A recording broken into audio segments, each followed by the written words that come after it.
오늘 우리에게 주신 하나님의 말씀 고린도전서 15장 12절에서 20절 말씀 의지하고 부활, 지금 그리고 여기라는 말씀을 전합니다. 먼저 우리 주님 예수 그리스도께서 죽음을 이기고 부활하신 이 기쁜 소식을 먼저 전합니다. 부활이야말로 인간의 모든 것을 변화시키는 사건이고 능력입니다. 주님의 부활이 의미하는 바가 무엇일까요? 그것은 죽음이 무너졌다라고 하는 것입니다. 이 죽음이 무너졌다는 것을 성경은 악마를 멸망시켰다 이렇게 쓰고 있습니다. 히브리서 2장 14절 15절의 말씀은 이 죽음의 권세를 악마가 쥐고 있는데 이 악마를 멸망시켰다. 그래서 그 죽음의 권세에서 놓여놨다라고 설명을 합니다. 이 죽음의 권세를 쥐고 있는 악마는 이 죽음이라고 하는 호흡 있는 모든 생물이 두려워하는, 가장 두려워하는 이 죽음이라는 것을 가지고 일생토록 그 죽음의 종노릇을 하도록, 그 죽음에 매여 있도록 한다고 말합니다. 사실 살아있는 모든 생명이 죽음에 매여 있죠. 우리가 태어나면서부터 죽음을 향해 가고 있음에도 불구하고, 또 모든 사람이 죽을 것임에도 불구하고 죽음이 언제나 우리에게 최고의 두려움으로 남아 있습니다. 이 권세를 쥐고 있던 마귀가 멸망되었다라는 것을 우리에게 말씀하는 것입니다. 예수 그리스도가 다시 사셨다라는 말은 단순히 주님의 아들 예수가 그분이 한 분 다시 사셨다라는 의미를 말하는 것이 아니고, 모든 인간이 죽음에 사로잡혀 그 죽음의 종노릇을 할 수밖에 없는 그 상황이 종료되었다. 그 마귀의 악한 세력이 깨어졌다라는 것을 말합니다. 그러므로 이 주님의 부활은 죽음이라는 인간에게 가장 중요하고 심각한 이 두려움에서부터 해방되었음을 말하는 것입니다. 여러분 정말 한번 생각을 해보십시오. 우리가 죽어도 다시 부활한다고 하면은 그 죽음이 무엇이 문제가 되겠습니까? 여러분 어린아이가 태어날 때 죽을 듯이 웁니다. 그 아이는 사실 엄마의 이 궁전, 자궁 속에서 정말 편안하게 있다가 이제 드디어 폐로 호흡을 해야 되는 새로운 세계로 나오면서 죽을 것 같은 고통과 공포를 느끼면서 나온다고 합니다. 그래서 터뜨리는 것이 웃음이 아니고 울음이죠. 그러나 여러분, 그것이 곧 새 생명의 탄생을 의미하는 것이 아닙니까? 그것이 죽음이 아니라 새로운 세계로의 탄생입니다. 그렇기 때문에 아이를 낳는 분들이 그걸 두려워하지 않지 않습니까? 이 아이가 이 공포 속에서 죽으면 어떡할까? 그런 생각을 하는 것이 아니라 이걸 지나면 새 생명으로 이 땅에 태어난다. 여러분, 우리가 죽음에 대해서도 죽음이 마치 아이가 태어나는 것처럼 끝나는 것이 아니라, 그거로 어머니 뱃속에 있었던 그 안락함이 끝나는 것이 아니라 더 다른 새로운 세계로 다시 태어나는 이런 것이라고 한다면 정말 죽음이 우리에게 공포가 되기는커녕, 또는 우리를 억압하는 힘이 되기는커녕 새로운 세계로 나가는 희망이 될 것입니다. 우리는 바로 이 부활을 듣고 있습니다. 그리고 이 주님의 부활을 전하고 있고, 또 우리 모두가 이것을 믿고 있습니다. 이렇게 주님이 부활하도록 하심, 주님께서 부활하여 모든 죽은 자들의, 잠자는 자들의 첫 열매가 되게 하신, 소망이 되게 하신 우리 하나님께 감사를 드리고 찬양을 드립니다. 할렐루야. 그러나 동시에 우리가 면밀히 생각을 해보면 주님께서 죽음을 이기시고 그 죽음의 권세를 쥐고 있던 마귀를 멸하시고 우리를 죽음의 힘과 공포에서 영원히 해방시켰다라고 하는 이 놀라운 부활은 동시에 우리에게 다음과 같은 깊은 질문을 가지게 만듭니다. 우리는 그렇게 듣고 전하고 믿는 그 부활 속에 살고 있는가? 성경에서는 죽음의 권세를 쥐고 있던 마귀가 멸망되었다. 우리가 그 죽음의 공포로부터, 죽음의 권세로부터 해방되었다. 주님을 보고 그 소망을 가지라고 이렇게 첫 열매로 우리에게 주셨다.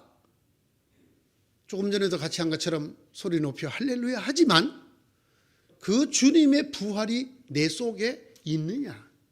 내가 정말 이 말씀대로 예수님의 부활을 듣고 믿는 순간부터 죽음의 공포가 내게서 사라졌는가? 내가 그 주님처럼 내가 죽어도 다시 살고 내가 영원히 살 것이라는 그 믿음이 내 삶의 현재가 되어져 있는가라는 질문이 우리 뒤를 따라오게 됩니다. 우리는 분명히 부활을 믿는 사람들입니다. 죽음을 이기고 새로 일어나는 그 부활을 믿습니다. 그런데 우리의 마음 저 밑은 곳에는 이런 것이 깔려 있습니다. 반드시 그렇게 될 것입니다. 지금 말고, 오늘 말고, 그날에는 천사장의 나팔 소리가 울려 퍼지고 모든 그리스도 안에 잠자는 자들이 일어나고 또 살아있는 자들도 공중에 들림을 받는 그날에는 우리도 죽음을 이기고 부활할 것입니다. 여러분, 이 말은 대단히 중요한 믿음의 고백입니다. 그러나 동시에 대단히 허무한 고백입니다. 그날에 살 것이지만 오늘은 내가 그렇게 살지 못한다는 얘기가 될 수도 있기 때문입니다. 누구나 믿고 누구나 알고 누구나 전합니다. 그날에는 우리가 주님처럼 부활할 것입니다. 그러나 지금에야 뭘 라고 하는 이런 마음 한 자락을 붙들고 있는 허전한 허탄한 상태가 있습니다. 사실 이건 우리들만의 이야기가 아닙니다. 주님께서 이 땅에 계셨을 때 주님을 친히 면전에서 배웠던, 성경이 주님께서 사랑하는 가족이라고 말했던 그 여인도 그랬습니다. 오라비가 죽었습니다. 죽어간다고 예수님에게 통지를 넣었건만 그 오라비가 죽고 나흘이 되도록 예수님은 오시지 않았습니다. 그리고 죽은 지 나흘이 되는 날 예수님께서 오셨습니다. 그때 그 여인이 한 말은 주님이 여기 계셨더라면 오라비가 죽지 않았을 것입니다. 원망인지 안타까움인지 이런 얘기를 하셨습니다. 그때 주님께서 뭐라고 말씀하셨습니까? 네 오라비가 다시 살아날 것이다. 그 말을 들은 그 여인이 이렇게 말하면 네, 압니다. 그날에는 살아날 것입니다. 주님 다시 말합니다. 내가 부활이요 생명이다. 여러분 이 말을 잘 새겨 들으셔야 돼요. 나는 부활이 될 것이요 생명이 될 것이다 라고 하는 미래가 아니라 나는 부활이요 생명이다 지금. 그렇기 때문에 지금 나를 믿는 자는 영원히 죽지 아니할 것이다. 서로 죽었다 하더라도 그는 다시 살아날 것이다. 주님 계속해서 현재를 말씀하십니다. 네, 주님 믿습니다. 주님은 오실 메시아입니다. 그리고 그날에 우리 모두 다 살 것입니다. 끝끝내 오라비의 죽음만이 그녀에게 현실이고 현재였습니다. 주님이 아무리 내가 곧 부활이요 생명이다. 네 오라비가 살아날 것이다. 언제? 지금 여기서 라고 얘기하지만 네, 그날 거기서 우리 오라비가 살아나겠지요. 살아날 걸 믿어요. 여러분 이 얘기가 남의 얘기입니까? 저는 목회를 하면서 또는 제 스스로가 주님의 자녀로 살면서 가장 깊이 물어보는 질문이 이 질문입니다. 누가 기독교인 중에 예수의 부활을 모릅니까? 누가 오늘이 부활절인 걸 모릅니까? 부활이 얼마나 엄청난 사건인 것을 누가 모릅니까? 그런데 왜 내게 그것이 오늘이 되지 못하느냐는 것입니다. 똑같습니다. 이렇게 설교하고 내려간 제 삶이 바로 길거리에서 맞닥뜨린 주님을 모르고 부활을 모르는 사람하고 근심 걱정이 똑같고 생각하는 것이 똑같고 염려하는 것이 똑같습니다. 세상의 어떤 위협 중에도 생명 위협이 가장 두려울 테지요. 그런 위협 앞에서 어쩌면 우리는 똑같은 모습을 갖고 있지 않나요? 주님의 이 엄청난 죽음의 권세를 쥐고 있는 마귀를 멸하셨다는, 죽음이 드디어 우리에게 힘을 쓰지 못하고 더 이상은 공포가 되지 않는다는 것을 압니다. 그런데 그것은 지금 내게 능력이 될 것이 아니라 그날에는 그렇게 될 것입니다라고 믿고 있는 우리가 바로 이 여인이 아닌지요. 왜 그럴까요? 저의 일생의 화두이기도 합니다. 왜? 내가 분명히 부활하신 주님의 임재를 경험을 했고 내가 믿고 말씀을 믿고 내가 그리 전했는데도 때때로 부활이 없는 사람처럼, 먼 죽은 다음에 그때 천국 가는 사람처럼 이 땅을 살 때는 전혀 부활 없는 사람하고 똑같이 조금도 틀리지 않게 때때로 좌절하고 때때로 넘어지고 이렇게 살아가는 스스로에게 묻습니다. 왜 이럴까? 왜? 분명히 주님께서는 나는 부활이요 생명이다 라고 말씀하셨는데, 그리고 살아나셨는데, 그리고 그 여인의 오라비를 살려주셨는데 왜 우리는 그 부활이 오늘이 아닐까요? 왜 내게 지금이 아닐까요? 두 가지를 생각해 봅니다. 하나는 뭐 대단히 철학적이라고 할 수 있는데 근데 그 철학자 이름을 빌려오지 않고 설명을 하겠습니다. 죽음 너머, 부활이 죽음 너머에 있습니다. 그렇죠? 이 죽음 너머라고 하는 것은 인간이 파악할 수 있는 영역이 아닙니다. 인간이 경험할 수 있는 영역도 아니고, 누가 그렇게 묻더라. 목사님 천국 가봤어? 가봤어요? 안 가봤어요? 제가? 안 가봤죠. 그러니까 그 다음에 웃으면서 안 가본 천국 잘도 팔아먹네. 그렇구나. 나는 안 가본 천국을 얘기하는 사람이구나. 그러면 죽어봤어?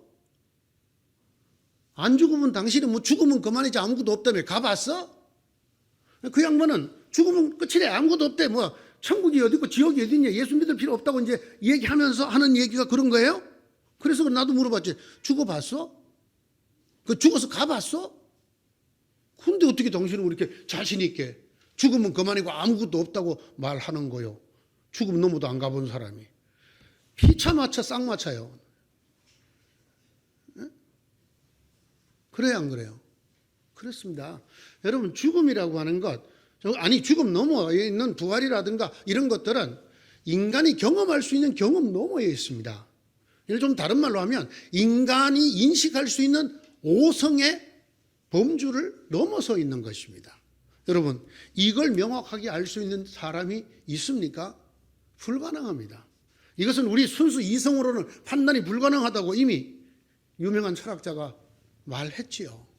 알 수 있는 영역이 아니란 말입니다. 뭐 전에 듣기도 하고 또 그걸 믿는다고 하면서도 사실은 우리 마음에 그 부활이 손에 잡히지 않는 거예요.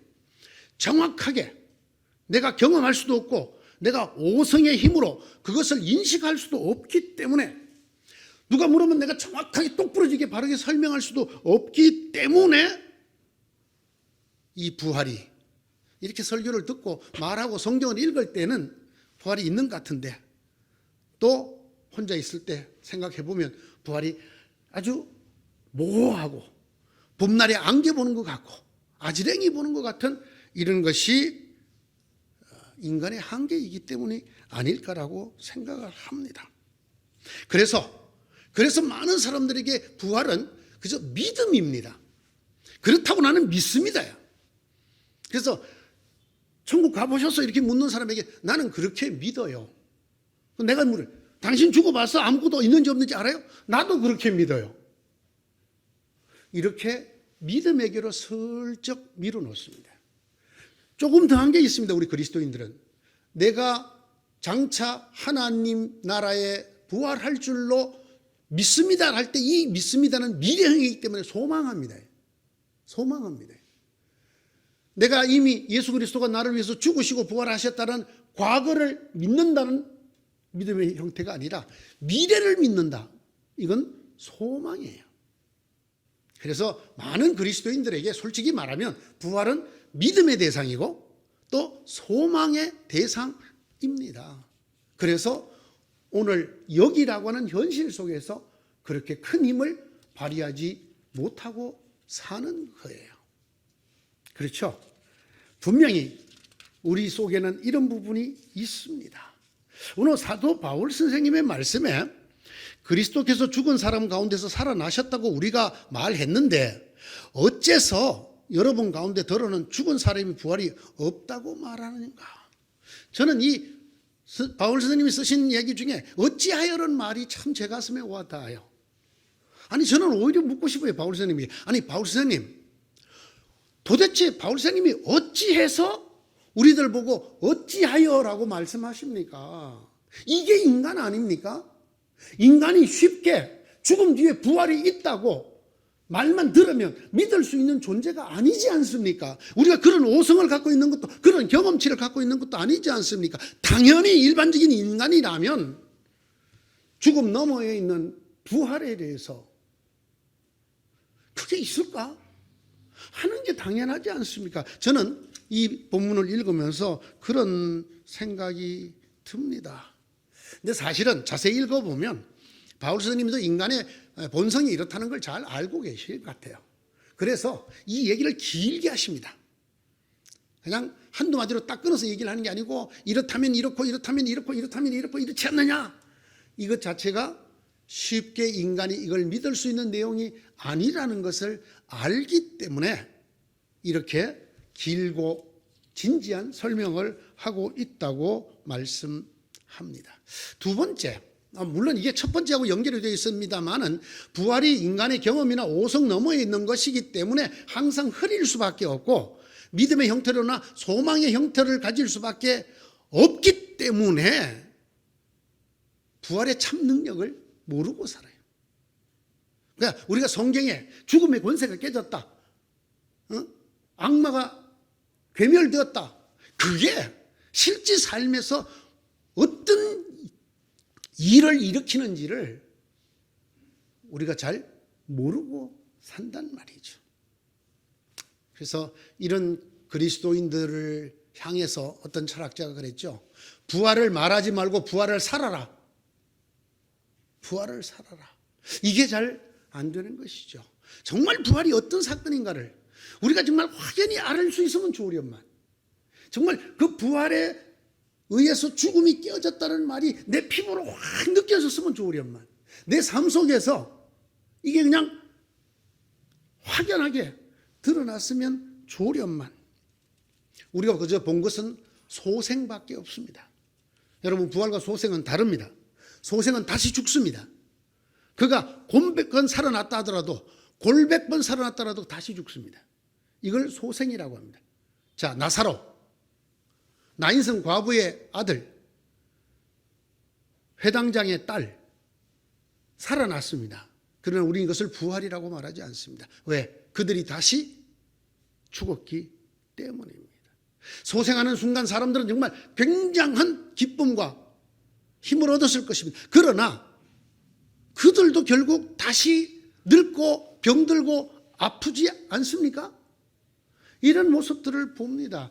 여러분, 교회를 오래 다니신 분들은 간증집회라는 걸 많이 경험해 보셨지요. 간증을 하러 오신 분들이 계십니다. 정말 복수가 차서 배가 이만하고 피부가 새카맣게 되어서 죽었다고 내버려 뒀는데 하나님의 은혜로 살아났다. 이렇게 간증하는 사람들 등등 여러 간증을 들으셨을 것입니다. 그때 여러분 참 가슴에 뭔가 힘이 되고 우리들의 이 연약하고 힘없는 삶에도 뭔가 이렇게 능력이 밀려 들어오는 같은 거 느끼셨을 것입니다. 그러나 그게 얼마 가든가요? 그게 오래 안 갑니다. 왜? 그렇게 간증하던 사람도 늙어 죽어. 그렇게 간증하던 사람이 그렇게 살아난 이후로, 그날 이후로 정말 다른 사람들과는 다르게, 너무나 다르게, 확연하게 다르게 생명력 있고 이 땅의 모든 것을 극복한 사람으로 사는 모습을 보이지 못합니다. 그들도 우리와 똑같이 고민하고 아프고 연약하고 쓰러지고 그러다가 죽는 것을 보게 됩니다. 우리 마음속에 부활이 또다시 아득해지는 것입니다. 다시 살아난다는 게 뭘까? 다시 살아. 우리가 경험할 수 없고 우리가 파악할 수 없기 때문에 더더욱 우리가 본 것이라고는 가장 비슷한 것이 소생이었는데 그 소생을 보고는 도저히 부활이 우리 속에 온전히 다 들어오지를 않는 이런 한계 때문에 주님의 부활을 들으면서도 아니 주님께서 면전에서 네 오빠가 다시 살리라. 내가 부활이요 생명이다 라고 말씀하셔도 네 그날에 살게 될 것입니다 라고 말하게 된다고 저는 생각을 합니다. 여러분 어떻게 하면 좋을까요? 어떻게 하면 좋을까요? 저는 이렇게 출발해 봅니다. 부활을 가장 잘 이해할 수 있는 방법이 어디에 있을까요? 저는 죽음에 있다고 생각을 합니다. 죽음을 아는 만큼 부활을 알 수 있다고 저는 생각을 합니다. 왜? 부활이란 죽음에서 다시 일어나는 것이기 때문입니다. 그러니까 죽음이 얼마나 깊고 얼마나 험하고 얼마나 공포스럽고 얼마나 큰 하나님의 형벌인가를 아는 만큼 죽음이 인간이라는 모든 생명들에게 얼마나 힘 있는 권세자로 우리를 통치로 쥐고 흔드는가를 절실하게 느끼면 느낄수록 부활이 무엇인가를 더 뚜렷하게 알게 된다고 저는 생각을 합니다. 저는 여러분 이거 말씀을 한번 드렸는지 모르겠는데 예수님께서 십자가 위에서 어떻게 절규하고 돌아가셔요? 나의 아버지 어찌하여 나를 버리시나이까. 제가 요즘 유튜브 방송으로도 쭉 하고 있습니다만 죽음의 이해라는 것을 그 소크라테스도 죽을 때 아주 의연하게 죽었어요. 이 독이 빨리 퍼지라고 걸어다니고 말이죠. 그래서 움직이면 더 빨리 퍼지니까 그러니까 이제 다리가 마비되니까 침대에 가서 누워서 앉아서 얘기하다가 이까지 찼다.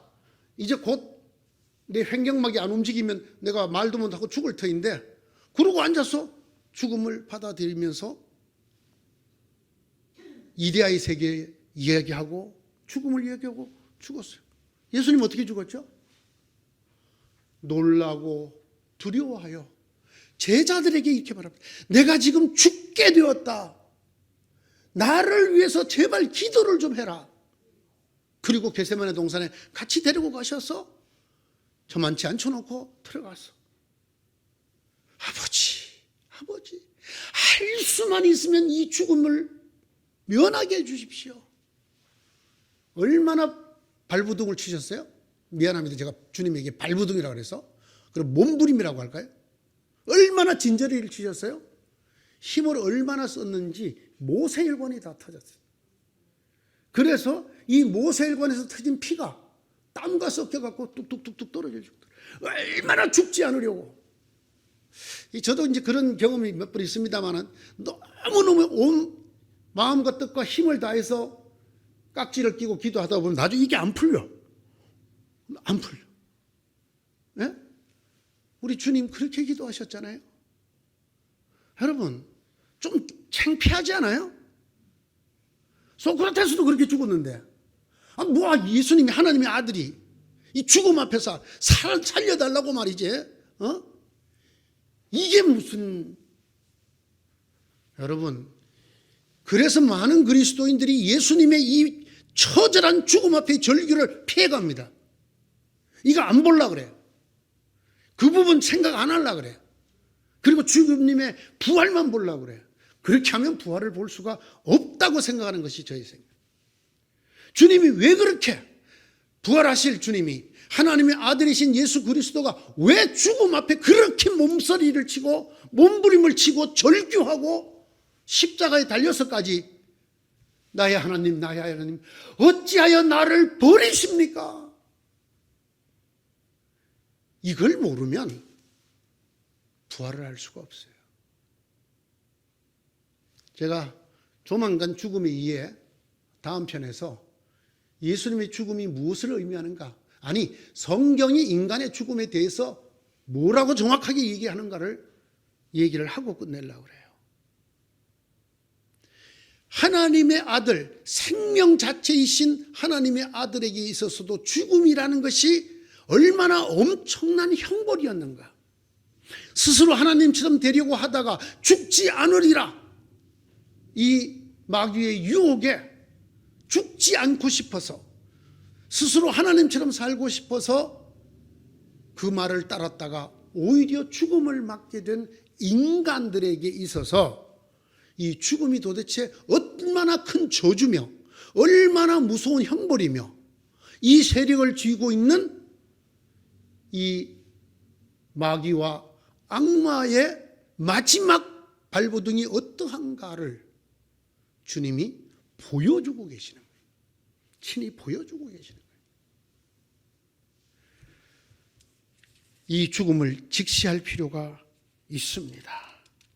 어떤 이들은 마치 죽음을 기다렸다는 듯이 반갑게 맞으며 죽는 사람들도 있다고 하는데, 주님께서는 험하게 돌아가셨습니다. 주님이 보여주신 것이 무엇이었을까요? 바로 그것이 죽음의 실체, 죽음의 권세, 죽음의 공포, 죽음의 고통을 알아야 한다고 보여주신 것입니다.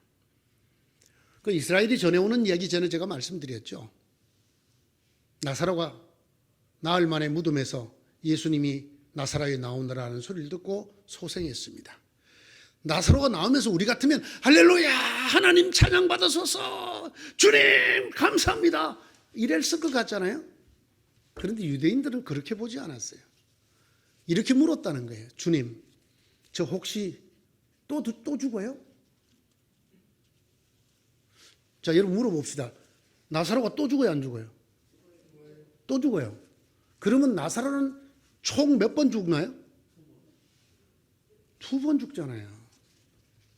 그 말을 들은 나사로가 다시 죽을 때까지 한 번도 웃지 않았다. 어떤 일을 봐도 웃음을 띄우지 않았다. 뭘 가리키는지 압니까?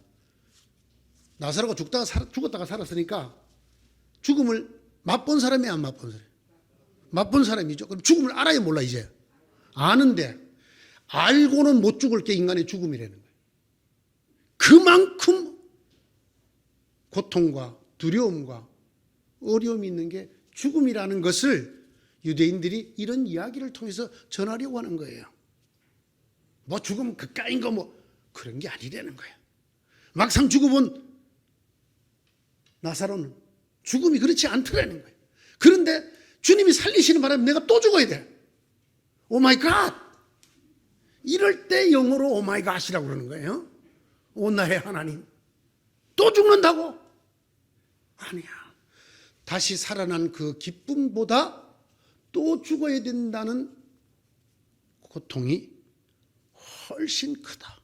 이것이 바로 생명체의 죽음이다라는 것을 가르치고 있는 것입니다. 이걸 알아야 죽음이 깨어졌다라는 말이 얼마나 엄청난 이야기인가를 알게 된다라는 말입니다. 죽음아, 너의 승리가 어디 있느냐? 죽음아, 너의 독침이 어디 있느냐? 이렇게 외칠 수 있는 사람은 죽음이 아버지여, 할 수만 있으면 내게서 이 잔이 비껴가게 해 주십시오라고 해본 사람만 할 수 있는 이야기라는 것입니다. 이 죽음의 진면목을 모르기 때문에 우리가 부활을 띄엄띄엄 알 수밖에 없다. 이것이 제가 생각하는 하나님의 말씀입니다.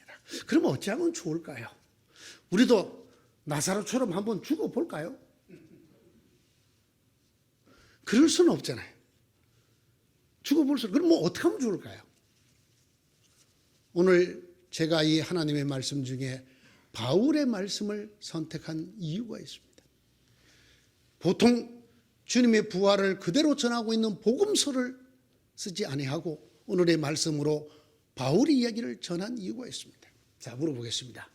바울은 생전에 주님을 본 적이 있을까요? 없을까요? 생전에 주님을 본 적이 있을까요? 없을까요? 없어요. 바울은 생전에 예수님을 보지 못했어요.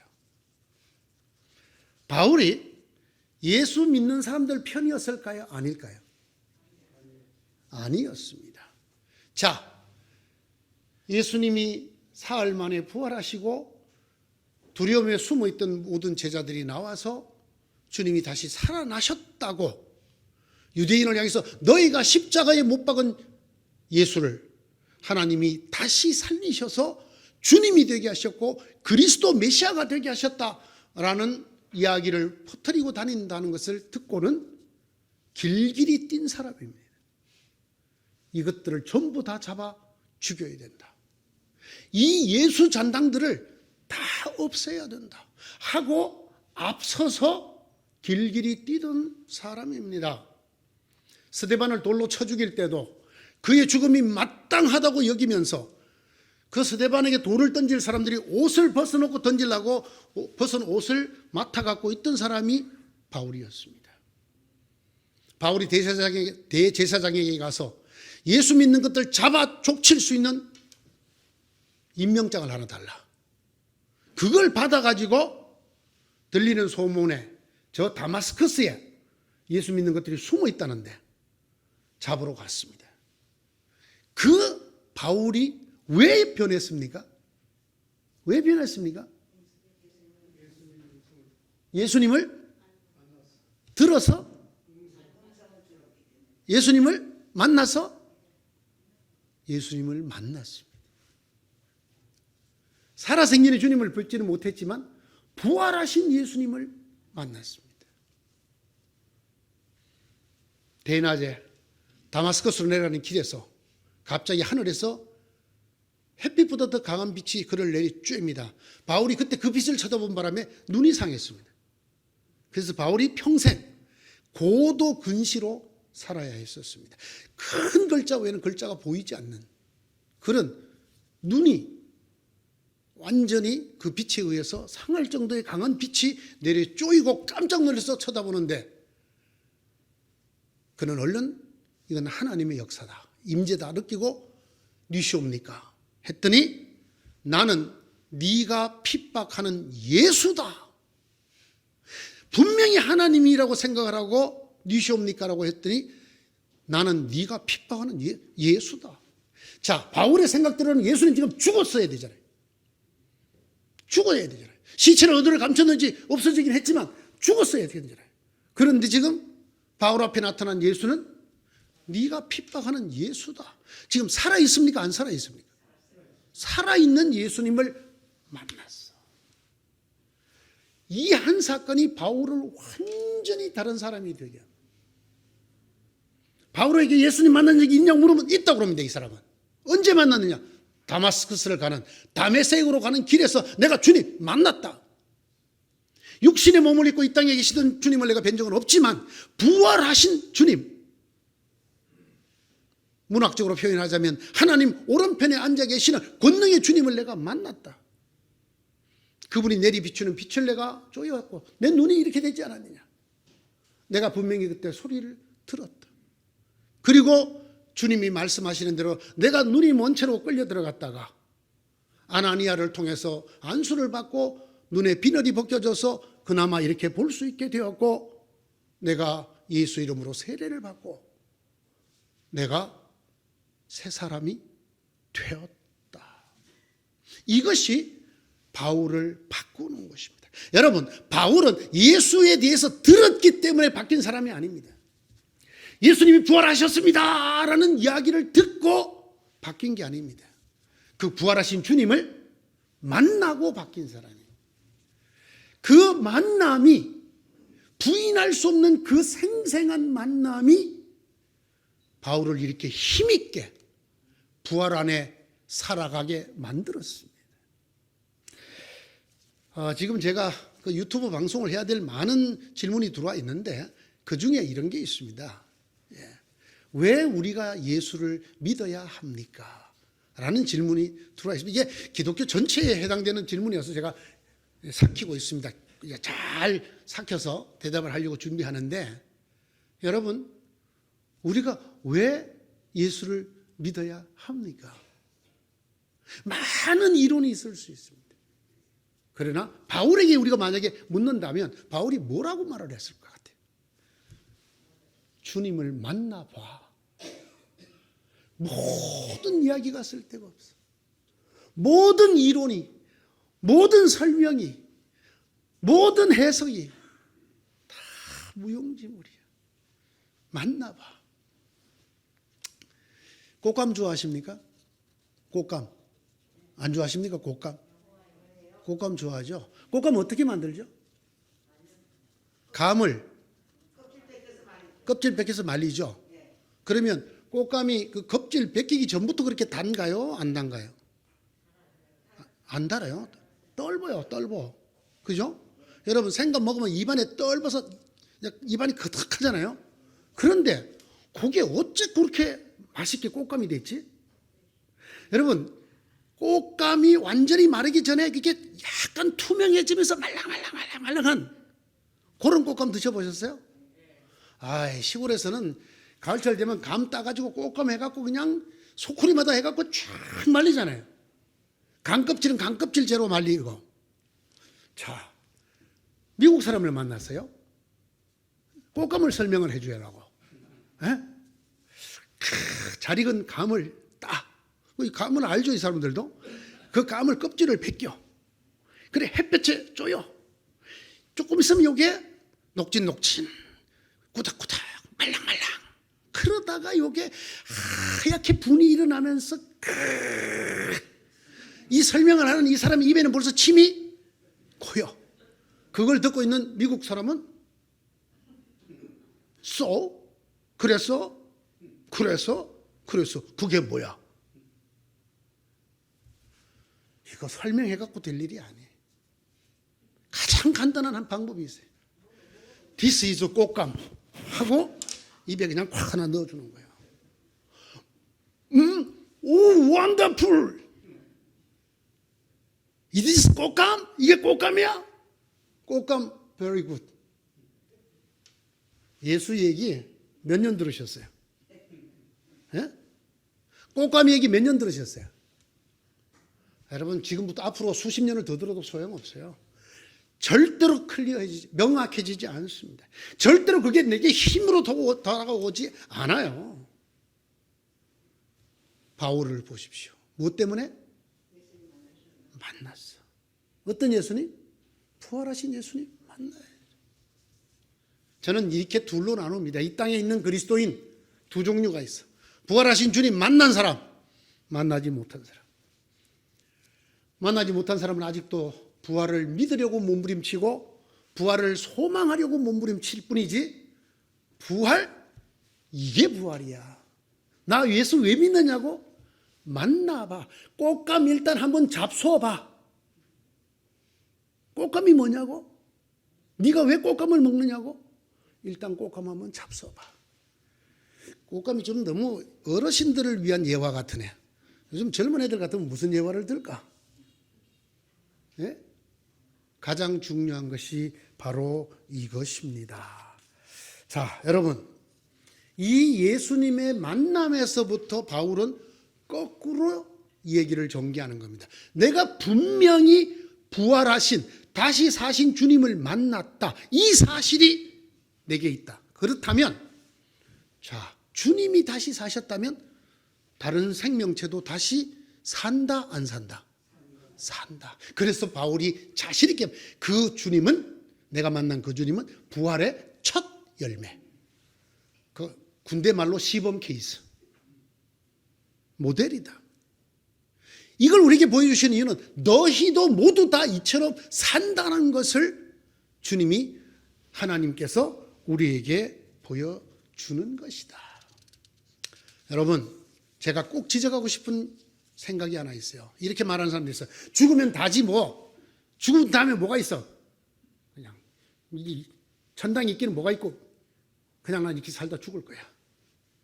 참 안타깝습니다. 죽음 다음에 아무것도 없다면 예수님이 살아나야 돼요? 살아나지 말아야 돼요? 살아나지 말아야 돼요. 예수님이 살아난 걸 경험했다면 죽음 다음에 있어요? 없어요? 있어요. 이게 제일 안타까운 거예요. 에휴, 뭐 목사님 참 좋은 말씀 감사한데 죽고 난 다음에 뭐가 있습니까? 그냥 열심히 살다 죽을랍니다. 실제로 이렇게 말하는 사람들 많아요. 제가 전도를 해보면. 그때 하는 얘기가, 저 사람을 주님을 맛보게 해 주십시오. 그래야 죽음 다음이 있다는 것, 죽음이 끝이 아니다는 것. 아니, 한 걸음 더 나아가서 그 부활이 오늘 내게 생명이고, 죽음이 아무리 내게 가까이 다가와도 이 죽음이 나를 어찌하랴. 사망아, 너의 쏘는 것이 어디 있느냐, 사망아 너의 이기는 것이 어디 있느냐라는 노래를 부를 수 있게 되어 줍니다. 자, 죽음 다음 얘기 나온 김에 한마디만 더. 모든 사람이 부활합니다. 아멘? 여러분 이거 꼭 믿으셔야 돼요. 제가 어렸을 때 들었던 전도는, 지금 요즘 제가 유튜브 방송을 통해서 여러분이 기존적으로 교회에서 들었던, 목사님들이나 다른 지도자를 통해서 들었던 것 중에 성경적이지 않은 것, 잘못 배운 것, 그거 지금 바로잡느라고 AS하고 있습니다. 근데 좀 요번에 심각한 내용 나갔더니 사람들 속이 좀 버글버글 하나 보더라고요. 죽으면 육체는 땅으로 가고 영혼은 하늘날, 성경이 그렇게 가르치는 적이 없어요. 죽으면 같이 죽습니다. 한꺼번에 죽어요. 생명체 자체가 죽고 생명체 자체가 잠들었다가 생명체 자체가 부활해요. 죽은 다음에 영혼이 하늘나라 가면 영혼은 부활이 없어요. 그렇게 되면. 왜? 안 죽었잖아요. 그걸 영혼 불멸설이라 그래요. 그건 기독교 사상이 아니고 다른 종교 거예요. 한국에 널리 퍼져 있는 또 다른 철학, 소위 플라토니즘이라고 하는 철학이에요. 성경 그렇게 말한 적이 한 번도 없어요. 성경은 솔직히 말하면 인간의 구성요소로서 영혼이 있다고 얘기하지 않아요. 마음이 있다고 말을 해요. 영이 있다고 말을 해요. 영혼이란 건 생명이라는 단어를 오역한 거예요. 잘못 번역한 거예요. 뭐 제 강의 들으신 분들 잘 아시겠습니다만 또 한 가지 바로 잡을 게 있어요. 이렇게 생각해요. 예수 믿으면 부활합니다. 맞습니까? 틀립니까? 예수 믿으면 부활합니다. 맞다고 생각하십니까? 틀리다고 생각하십니까? 여러분 지금 잘 생각을 하셔야 돼요. 정답을 말하려고 하지 말고 여러분 마음속에 있는 말을 그냥 해보십시오. 예, 맞다고 생각하죠. 틀렸습니다. 예수 믿으면 부활하는 게 아닙니다. 안 믿어도 부활합니다. 저도 이 말 처음에 듣고 성경 찾아보다가 깜짝, 분명히 저도 그렇게 전도받았고 그렇게 배웠어요. 예수 믿으면 부활합니다. 예수 안 믿으면 그냥 지옥 갑니다.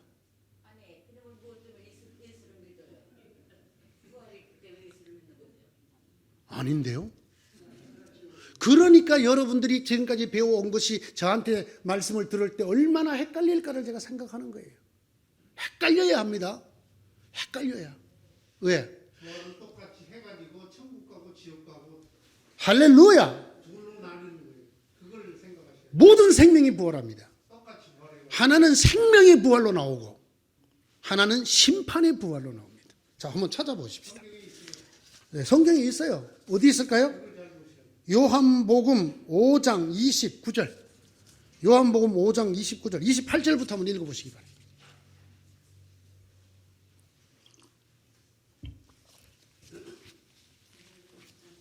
요한복음 5장 28절, 29절. 여러분 자기 성경이신 분은 꼭 거기 표시를 해놓으시기 바랍니다. 요한복음 5장 28절, 29절. 몇 페이지입니까? 183. 예, 성경이 두 종류라서 예. 자, 찾으셨습니까? 한번 소리 내어서 읽어보겠습니다. 자기 목소리 자기 귀에 들릴 정도가 가장 효과적입니다. 시작.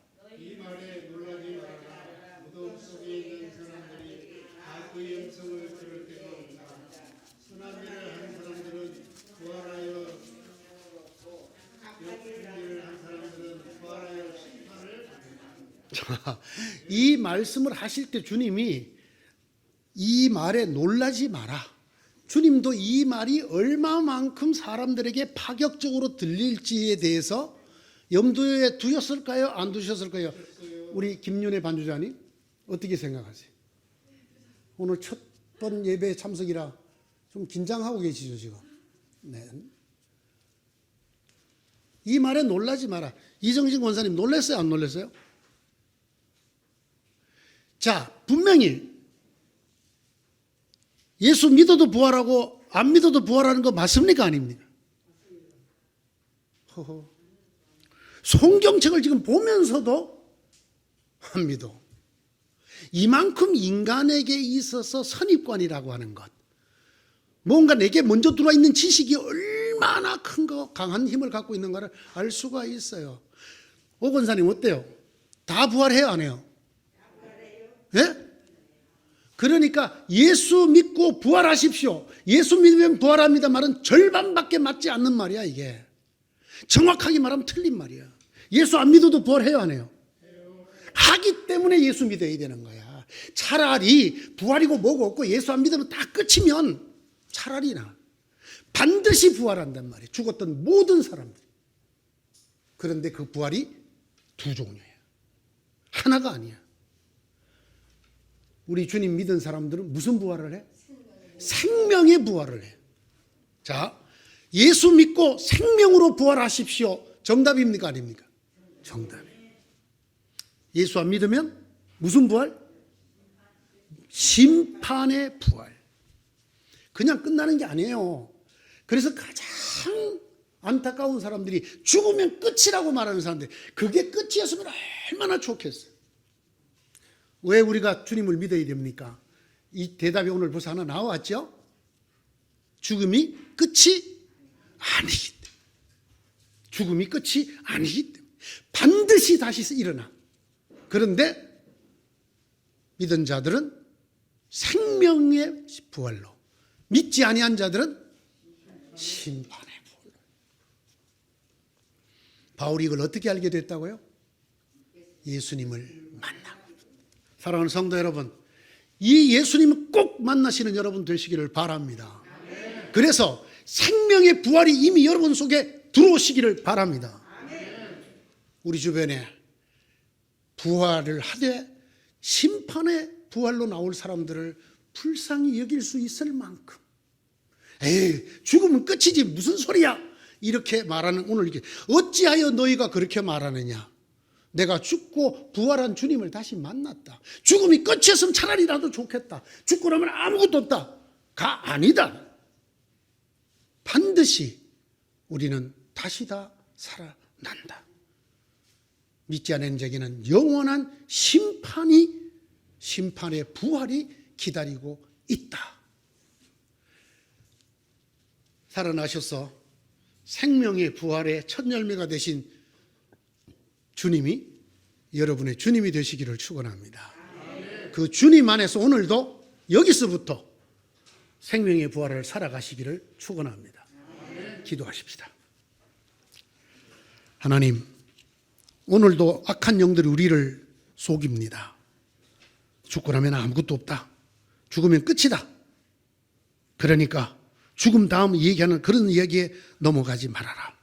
오 주님, 차라리 이 죽음이 끝이었으면 얼마나 좋겠습니까? 끝이 아닙니다. 반드시 다 살아날 터인데 생명의 부활일 것인지 심판의 부활일 것인지, 오 주님, 우리 가운데 생명의 부활의 첫 열매가 되신 주님, 저희를 만나 주시옵소서. 모든 이론과 생각을 넘어 내 존재가 주님을 바로 만나버리는 이 생명의 놀라운 역사가 저희에게 있게 하여 주시옵소서. 예수님 이름으로 기도드리옵나이다. 아멘.